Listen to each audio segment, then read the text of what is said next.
ব্রাহ্মণবাড়িয়ায় প্রতি বছরের মতো এবারও লালি গুড় তৈরি হচ্ছে, আর এর মূল কেন্দ্র বিজয়নগর উপজেলা। এই গুড়ের চাহিদা সর্বত্র, ফলে লাভবান হচ্ছেন চাষিরাও। মহিষটিকে প্রস্তুত করা হচ্ছে ঘানি ঘোরানোর জন্য।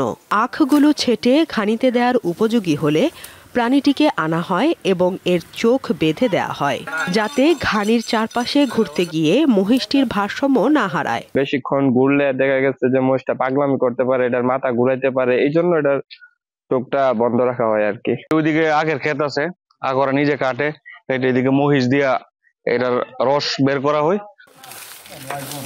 ঘানি চলতে শুরু করলেই আখ থেকে রস বের হয়। এই রস ছেঁকে বিশেষ লম্বা কড়াইতে রেখে দেয়া হয় চুলায়। শীতে ব্রাহ্মণবাড়িয়ার বিজয়নগর উপজেলার বিষ্ণুপুর ও আশপাশের গ্রামে চলে এই কর্মযজ্ঞ।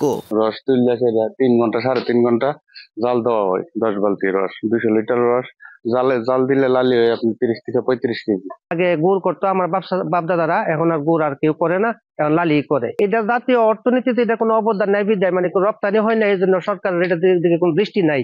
অথচ এলাকার অনেক মানুষ এটার উপরে এই কর্মসংস্থান। 3 থেকে 4 ঘন্টা জাল দেওয়ার পর রস ঘন লালচে কালো বর্ণ ধারণ করে। এই তরলই লালি নামে পরিচিত। এটাই পরিবেশ দেখার জন্য দূর দূরান্ত থেকে মানুষ আসে এখানে। মিশিং তো এখন সবাই হাতে হাতে বানায়, তৈরি করে, কিন্তু এটা যে ফ্লেভারটা এটা কোনো জায়গায় পাবো না, শুধু এ জায়গায় পাওয়া যাবে। তার জন্য আমরা আসি, দেখতে ভালো লাগে, খাই, এটা টেস্টই অন্যরকম।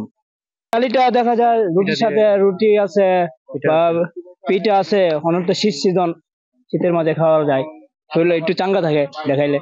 ব্রাহ্মণবাড়িয়ায় 70 হেক্টরের মতো জমিতে আখ চাষ হয়।